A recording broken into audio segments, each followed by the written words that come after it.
Sister-in-law deliberately gave my allergic son a peanut butter sandwich as a prank, then blamed her 5-year-old daughter when he almost died. Cops were called and now she's completely cut off from us. I, female 32, don't really have a very good relationship with my husband's, J, male 33, family. We have been married for 6 years now, and have a 4-year-old son, Aegon. Yes, we are Game of Thrones fans, please don't come for me in the comments. My in-laws do not really like me because I am not from the same culture as them. They are quite religious, but I lean towards agnostic, and they think that I am the reason why Jay has moved away from his faith. That is the farthest thing from the truth. He made those decisions himself, long before he even met me, so I don't know where all the worry is coming from. Anyway, they have some preconceived notions about me, and though we are cordial now, we are certainly not close. After Aegon was born, things smoothed out a lot between my mother-in-law and me. She used to come over more, and as we talked to each other, we were able to understand each other's perspectives better, which helped ease things out a lot. My father-in-law is mostly unbothered about all the family drama, and he treats me with respect and doesn't interfere or meddle in our affairs, which is all I want, so things on that front are okay too. Moreover, both of them just dote on Aegon, and he loves spending time with them. So yeah, even though things were a little icy in the beginning, it is much better now, and I can see how much this means to Jay, because he has always been close to his parents, even though they don't believe in the same things anymore. The problem is my sister-in-law. She's Jay's sister, Joanna, female 40, and she has a 5-year-old daughter, Rachel. Joanna's husband left her 2 years ago because she was caught having an affair with his best friend. It was a mess altogether, and he fought tooth and nail to get Rachel's custody, but he only gets her on the weekends. That was a horrible time for the family, and though neither Jay nor I condone what Joanna did, we still knew we had to stand with her because we're family. It was during this time that I offered to keep Rachel with me while Joanna sorted out her stuff. It wasn't a big deal for me, honestly, because Aegon was the same age, approximately, and having a cousin to play with would be better for both of them. So Joanna used to drop Rachel at my place in the morning, go sort out her court stuff, look for places to rent, jobs, etc., and then pick her up from my place in the evening. This went on for about a month, and both Rachel and Aegon got used to each other's company. Naturally, when she took Rachel with her full time, Rachel was very upset. And Joanna, like a moron, took it as a slight to herself. She started feeling that Rachel preferred me over her, which was just not the case.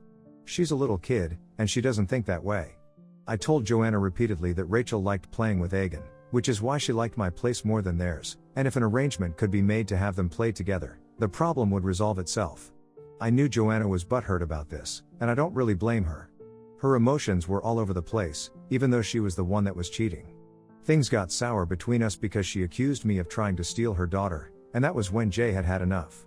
He told her that she should be thankful to us because we were helping her stinking, cheating ass, but on the contrary, she was the one pulling an attitude with us. She went low contact with us, and it just hurt me a lot because the kids were suffering because of her. What she didn't know was that her ex-husband, Noel, used to bring Rachel to our place during the weekend so she would get to see Aegon. He had sworn Rachel to secrecy, but all of us knew it was only a matter of time before she spilled the beans. She was just 3 at the time, and she would eventually have told her mother, but all of us thought that it was worth the risk. When the big reveal finally happened, there was a lot of drama, and mother-in-law and father-in-law had to intervene and asked her to stop being thick and think about her daughter instead. It took some convincing before she could finally see our side of things and agreed to have Rachel and Aegon play together. The thing is that the kids absolutely adore each other. They're like siblings, and since they're so close in age, they gel really well together. It's honestly a delight watching them. Especially since Jay and I had decided that we would have only one child, and I had always felt that not having a sibling is sad for a kid. But here, we kind of have the best of both worlds. The kids took turns at each other's places. There were times Rachel came over, and other times Aegon went to Joanna, or even Noel. And most of the time, they were at mother-in-law and father-in-law's place. Things were okay, and never once did I suspect that Joanna was harboring such resentment against me for all these years. Had I known, I would have put Aegon's safety first, and now I can't help but think that I have failed as a mother. For the last 2 years, things have been more or less fine with Joanna. The kids get along, and that's what matters to me, so there's that. But all of this changed yesterday. Jay has been out of town for a week because of work. It's just me and Aegon at home, and even mother-in-law and father-in-law are on vacation. I suddenly fell really sick 2 days ago. I was running a temperature and feeling nauseous. It wasn't anything serious, but I still felt quite weak. I called a friend over, and she helped me out. It was Rachel's turn to come home yesterday, but I didn't even have the energy to deal with one kid, let alone two. So I called up Joanna and asked her to cancel and told her that I was quite sick. She kindly offered to take Egan for the day so that I could rest and recuperate. I thanked her profusely because he would get his day out with Rachel, and I'd get some time to sleep and rest. We finalized the plan, and Joanna said she would pick Egan up and take both him and Rachel to the adventure park in town, and after that, they could also have a sleepover at her place. This would tire them out completely, and they could enjoy it, whereas I could get a full day to myself. I was very grateful for her gesture because she has very rarely shown me this kindness. I could never have guessed that something was amiss. I thought that she genuinely felt sorry for me and my sickness, which is why she offered to help. The next day, which was yesterday, she came around noon and took Egan with her. I told her to keep giving me updates once in a while, and she told me that I had nothing to worry about and that he would be fine. The minute he went out the door, I simply crashed on the bed. I was still running a temperature, and I needed sleep. Plus, I knew Egan was safe, and nothing would happen. He was with his aunt. What could even go wrong? So I had no stress or anxiety keeping me up. I don't know when I fell asleep, but at 2:05 p.m., I got a call from Joanna's number. It was actually the call that woke me up, and when I checked my phone later, I realized that she had called me once before, but I had slept through it. When I answered, I could hear someone crying on the other side, and I just froze. It was Rachel, that much I could gather, and she was sobbing on the phone, saying that she was sorry and that I should come take them. I got up in a panic and rushed outside. I asked her where she was, and she said she was hiding in the washroom in the adventure park and that I had to come and take both Egan and her away. It took me around 30 minutes to get there, and I called up Joanna again. This time she had her phone, and I just asked her where I had to come. She tried to feign ignorance, but I told her to just cut the crap because I wasn't playing anymore. She told me a spot to reach, and when I got there, my heart just sank completely. I could see that Egan had had a severe allergic reaction to something. He had hives all across his body, and his face and eyes were swollen. I rushed him to the emergency, and I was fuming all the way through. I wanted to slap the shit out of Joanna, but I knew that getting him to the hospital and caring for him right now had to be my priority, and that she could be dealt with later. The doctors asked me if he had any allergies that could have brought about the reaction, and I said that he had always had a nut allergy and everyone was careful about it. He asked me if he had accidentally eaten something containing nuts, but I said that he wasn't with me, and I brought Joanna. Joanna denied that he had eaten anything that had nuts in it.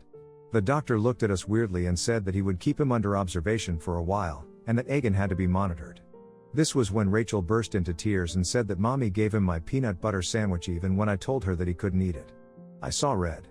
I flung at Joanna and slapped her right there in the hospital, in front of everyone.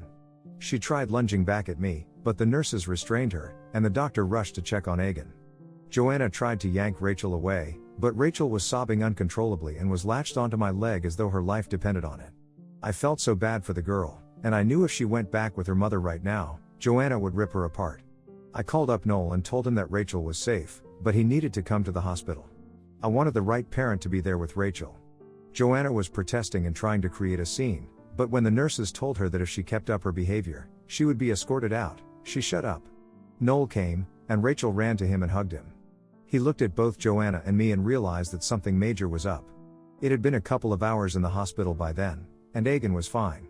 They said that the allergic reaction had been controlled, but that is family, it was everyone's duty to be more careful about what he was eating. The doctor said that they would keep him overnight for supervision, and that he would be discharged the next day. Noel offered to drive me home, but I said that I needed to talk about what happened, and I needed both Joanna and Rachel there, which meant that he had to be there as well. We went to a dine-in to grab a bite, and what Joanna told me just made me lose my shit all over again. I had composed myself a little in all those hours, but listening to that bitch talk made my blood boil. I first asked Rachel what happened. She looked nervously at her mom, who was glaring at her.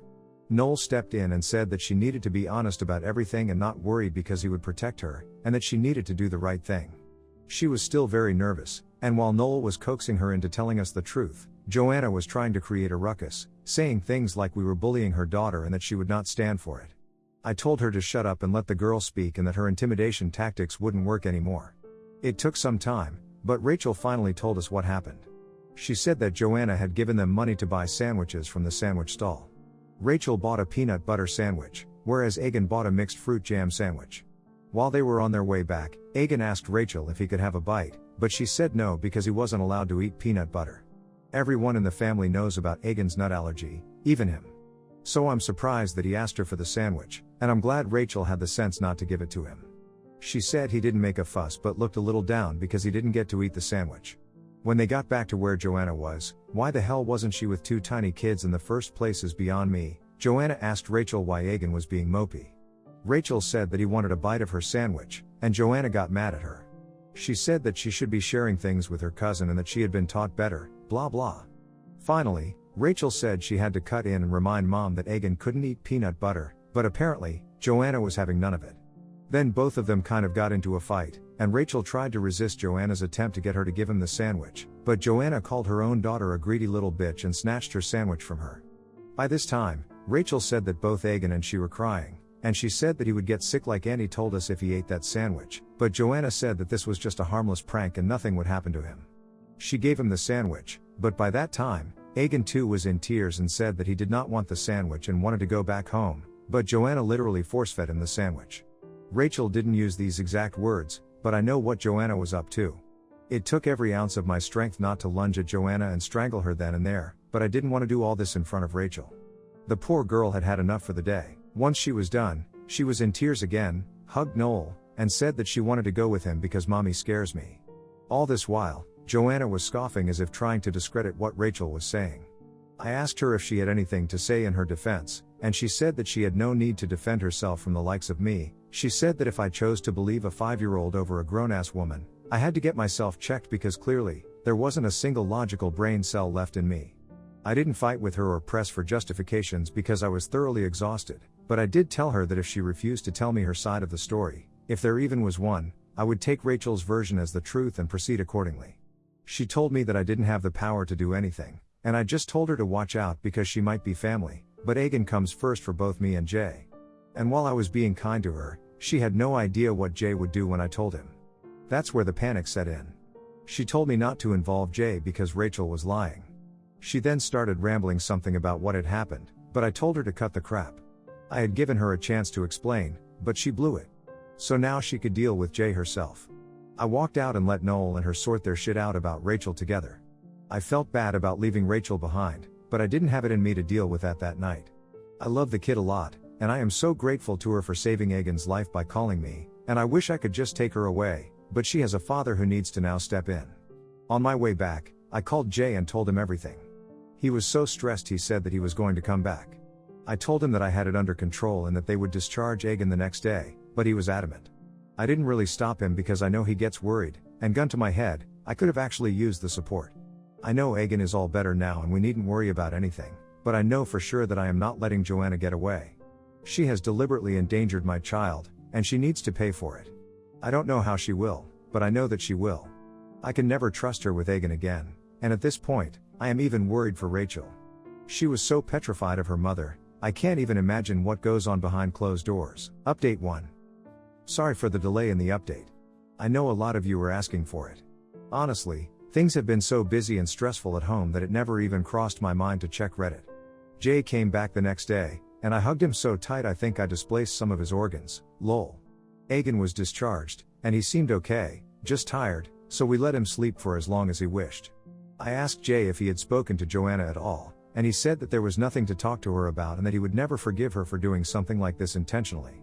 Had it been a mistake, maybe there would have been a chance for forgiveness somewhere along the line, but Jay said that he just could not bring himself to be okay with this, or forget it and move on. I asked him what we should be doing. I had initially thought that we could just tell the entire family what she had done, so that there would be some outrage, and we would not be questioned on our decision to go no contact with her, but when I proposed this, Jay looked at me like I was crazy. He said that we needed to do much more. He told me that I had to stop thinking about her like family because she didn't think of our son as such, and that she was dangerous. God knows why she willingly put his life in danger. She knew full well that the nut allergy was severe in Egan's case, and even though her daughter, who is just 5 years old, kept reminding her, she ignored all her pleas and went ahead with this. He said that I needed to look at it for what it was. It wasn't a mistake. It was something that she had done out of pure spite and malice, and God alone knows what else she could do. I knew what he was saying was right, but verbalizing all this made it, I don't know, more real, in a sense. I didn't want to accept the extent to which things had spiraled, but there was nothing else to be done. Joanna was dangerous, she had shown this to us herself, and the only thing we could do was ensure that she didn't endanger anyone else anymore, most importantly Rachel. Jay asked me where Rachel was, and I said that Noel had probably taken her for the night. It was the weekend the day Egan returned, so she would have had a good 3 days with Noel, and maybe by then Joanna would have calmed down so that Rachel didn't have to face the brunt of her mother's wrath. Jay called up Noel and asked him how she was doing, and he said that she was still very shaken up from yesterday, and she just refused to go back to mom. Jay told me that this was the best time to call CPS and report her because no child should be this scared of a parent. For a moment, I thought maybe Rachel was scared because her version of the story wasn't the truth. It was a possibility. She was just 5. Maybe there was an unintentional mix-up of the sandwiches on her part, and she was scared that we would scold her, so she put the blame on Joanna, and Joanna played along because she didn't want Egan and Rachel's playtimes to stop over an innocent, albeit fatal, mistake. I somehow couldn't shake this feeling away, even though no child could lie in such detail. But I just couldn't believe that despite knowing about Egan's allergies, Joanna would deliberately feed him the sandwich, despite being told no. It seemed borderline crazy, and she had never behaved this way before. So we decided to call Noel again, and I asked him whether Joanna had admitted to anything, and he said that she broke down and told him everything. He had secretly recorded the entire conversation, but he told us it was too dark to listen to. We asked him to forward the recording to us nonetheless, and there we could clearly hear Joanna admitting to everything. She said that she didn't know why she did it, but she did. Noel was furious, and he asked her why she didn't go to the emergency herself, and she said that she couldn't afford the bill. He told her that she should be thankful that Rachel called me up because if she hadn't, Egan would have died. She was sobbing in the recording and kept on saying, I'm sorry, but I didn't have a single feeling of sympathy left for her after that. I realized that the stress of the day had actually made me forget the seriousness of the situation. And it's true. If Rachel hadn't been smart or brave enough to call me, Egan would have died. I owed that kid my son's life, and I knew that I had to do everything in my power to keep her away from that asshole of a mother and woman. We called CPS and told them everything.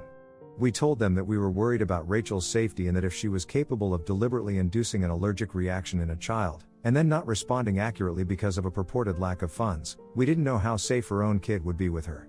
The officer took note of it and asked us what the custody agreement was, and we told them everything. The next Monday, which was 2 days later, the officers were at her place. We knew because she sent a scathing text to us, telling us that she knew we were behind this and that she should have killed Egan when she had the chance. I have blocked her since then, but Jay hasn't. He called her up and gave her a piece of his mind and told her that he would go to the ends of the earth to keep Rachel safe from her because she clearly wasn't mentally stable. Mother-in-law and father-in-law were finally roped in, and we told them everything. At first, they tried to make excuses for Joanna, but when we made them hear the recording, they didn't have anything to say. I don't know what their equation with Joanna is, and neither do I care, but both Jay and I have told them that we want nothing to do with her anymore. We hope that CPS is going to take Rachel away from her, but we can't be sure because there is no neglect or abuse involved in her case. But I know that if she continues to stay with Joanna, she is going to make things horrible for her own daughter. Update 2. CPS has removed Rachel from Joanna's care, and she is now going to live with Noel permanently. The custody agreement had to be officially changed, and Joanna went crazy about it, and now we know why. It wasn't because she would miss Rachel or something. It was because she was using the child support payments to fund her life. The child support was an insane amount, and now, she's going to have none. Keeping Rachel with him is going to be better on the pocket for Noel, not that it matters to him anyway. Noel has also been asked to take Rachel to therapy because the poor kid has been having nightmares ever since the Egan affair. Egan, on his part, is doing well. He doesn't even remember much, and when we ask him how his day with Auntie and Rachel was, he just says he had a lot of fun, and the best part was the hospital ride at the end. I cannot even fathom why someone would hold so much resentment for a child. Mother-in-law has been quite upset over the incident, not Egan's particularly, but the one where a mother lost her child due to our intervention, aka Joanna. I don't understand how she can continue to sympathize with Joanna. Father-in-law, for his part, is furious, and he says that he initially did not believe that she could be this crazy.